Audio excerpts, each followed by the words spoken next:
Hello बच्चों, late us see this question. A steel wire of 2 mm square cross sectional is held straight but under no tension by attaching it firmly to 2 points at a distance 1.5 meter apart at 30 degrees centigrade. If the temperature now decreases to minus 10 degrees centigrade, if the 2 points remain fixed, what will be the tension in the wire? For steel, Young's modulus is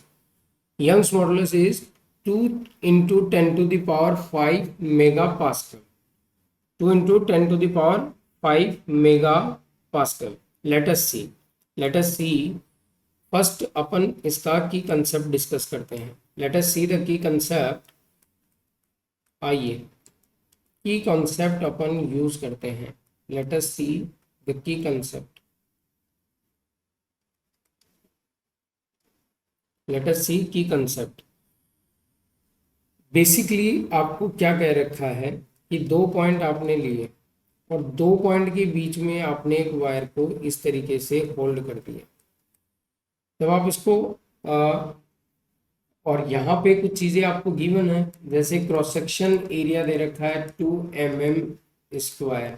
तो इसको जब आप convert करेंगे metre square में तो 10 to the power 6 आएगा. और आपको लेंथ दे रखी है, लेंथ आपको गिवन है कितना 1.5 metre. And temperature is equals to 30 degree centigrade से T1 से T2 minus 10 degrees centigrade. And Young's modulus is given as 2 into 10 to the power 5 mega pascal में दे रखा है. ये ले लो, अब आ जाएगा केवल ये सिंपल पास्कल में, या आप इसको क्या कह सकते हो 2 into 10 to the power 11 pascal, ये वाला आ जाएगा. की कंसेप्ट में क्या कहना है? की कंसेप्ट में अपन जानते हैं, सबसे पहले अपन स्ट्रेन का वैल्यू जानते हैं कि वायर को जब आप खींचेंगे तो इस टेम्परेचर जब डिक्रीज करेंगे तो लेंथ डिक्रीज हो जाएगी इसकी. तो अपन जानते हैं delta L by L is the strain. And अगर आप थोड़ा सा टेम्परेचर कॉफिशिएंट पे जाएं, अल्फा पे जाएं, तो जब आप किसी भी वायर का लेंथ टेम्परेचर राइज करते हैं या उसका डिक्रीज करते हैं तो delta L is proportional to original length and the temperature difference. और अगर आप डेल्टा L का वैल्यू निकालना चाहते हैं इक्वल करके, दैट इज अल्फा. अल्फा यहाँ पर टेम्परेचर कॉफिशिएंट है. अल्फा यहाँ पे क्या है? Temperature coefficient.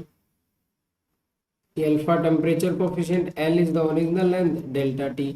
अब अपन यहाँ से डेल्टा L बाई एल को क्या लिख देंगे? अल्फा डेल्टा T, ये वाला लिख देंगे अपन, अल्फा डेल्टा T. ये अपना स्ट्रेन आ जाएगा. ठीक है, ये स्ट्रेन आ गया. अब अपन हुक्स लॉ जानते हैं भाई.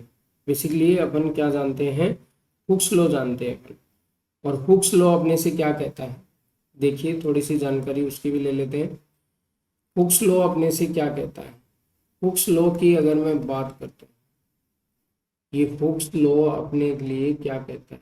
ये कहता है कि stress upon strain, the ratio of stress versus strain will be constant as.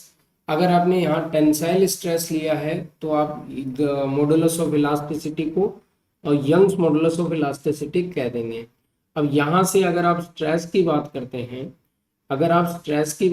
हैं, तो स्ट्रेस बेसिकली यहाँ से कैलकुलेट करोगे तो यंग्स मॉडुलस इनटू स्ट्रेन आएगा.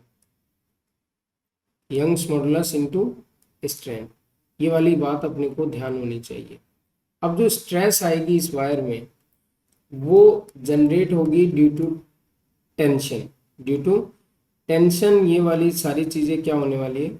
बनने वाली है. तो आइए ज़रा यहाँ पे tension will be stress into area of cross section. तो यहाँ पे टेंशन में अब स्ट्रेस की जगह यंग्स मॉडुलस, 10 की जगह आप क्या रखेंगे, alpha delta T into area of this wire. ये वाली चीजें आपने करी, और इन चीजों को जब आपने इस फार्मूले में यूज किया, 10⁻11 आ गया, और 10⁻11 आ गया, ये आपके पास आ ही गया। और क्या चीज़ें आपको गिवन है वो अपन देख लेते हैं।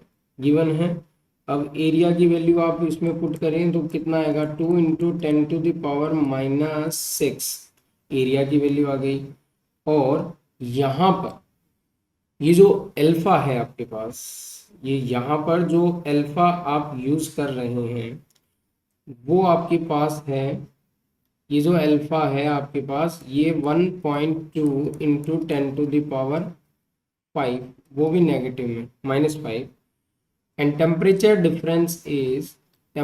डिफरेंस बेसिकली 30 माइनस ऑफ -10, ये वाला है। तो बेसिकली ये कितना हो गया, 40 हो गया। तो इन सब चीज़ों को जब आप कैलकुलेट करेंगे तो यहाँ आंसर आएगा 192 Newton, 192 Newton. So the final answer will be 192 Newton. Hope you understood it well. Best of luck.